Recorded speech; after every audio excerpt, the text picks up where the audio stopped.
Елорда тарихында алғаш рет қазақтың ұлы перзенттері Абай Құнанбайұлы мен Сәкен Сейфуллиннің мерейтойларына арналған мүшәйра ұйымдастырылды. Бұл шараның тізгінін Сәкен Сейфуллин атындағы Қазақ агротехникалық университеті қолға алып отыр. Оған қатысу үшін республикамыздың барлық қалаларынан 50-ден астам өтініш келіп түскен. Олардың ішінде 38 жас ақындардың өлеңдері жинаққа кіріп, тек 18-і мүшәйраға шақырту алған. Соның арасында Шәкәрім Құдайбердиев атындағы Семей мемлекеттік университетінен келген Ділназ Байекенова бар. Өз-өзімді шыңдау, сондай міндетпен, сондай мақсатпен келдім. Және де осы Сәкен атамыздың, Абай атамыздың тойынан, халық тойынан қалыс қалмау мақсат болды мен үшін. Жан-жақтан сайдың тасында іріктелген достарым, ақындар, шайырлар келіп жатыр екен. Өмірзақ Сұлтанғазин атындағы Қостанай мемлекеттік педагогикалық университетінің студенті Жауынбай Жылқыбайұлы екі ақынның өнеріне мектеп кезінен тәнті екен.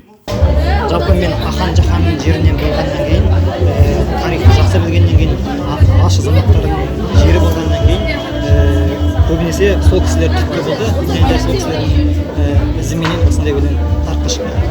Барлығы өте жақсы дайындалып келген, өте жақсы өнер көрсетті. Мүшәйра жоғарғы деңгейде өтіп жатыр. Мүшәйрада жас шайырлар қазақтың ұлы ақындарына арнап аса тебіреніспен шығарған өлеңдерін оқыды. Сондай-ақ университетіміздің өнер және шығармашылық факультетінің студенттері келген меймандарға тамаша концерттік бағдарламаны тарту етті.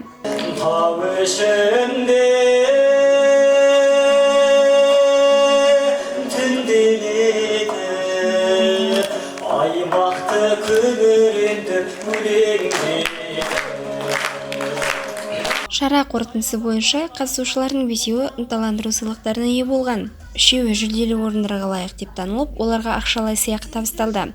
3-ші орынды Қостанай қаласына келген Жауынбай Жылқыбайұлы, 2-ші орынды семейлік Ділназ Байекенова жеңіп алды. Ал Новосібір мемлекеттік университетінен келген Серікжан Қажытай 1-ші орынды иеленіп 100 мың теңгелік сертификатпен марапатталды. Жеңімпаздарды анықтаған қазылар алқасы мүшәйраның жоғары деңгейде өткенін айтып, ақындарға дән ризашылығын жеткізді. Маған анау 1-ші орын алған бала өте ұнады. Табиғаты, ақын табиғат деген болады. Өзі өлең оқымай-ақ жай ғана ақын деп танығаннан кейін соны алып қараса да өзі ақындық бір тұнып тұрған, бір бойында тұнып тұрған таланттар болады. Кезек тұйқастықпенен өлең жазған балаларды көрдім. Қазақтың қара өлеңімен өлең жазған балаларды көрдім.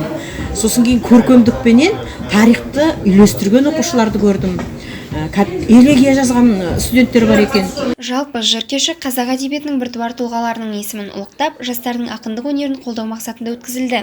Жиналған қауым бұл мүшәйраның алдағы уақытта дәстүрге айналуын тілеп отыр. Үкілі Молдабай, Елзат Әділ, Қазату пресс.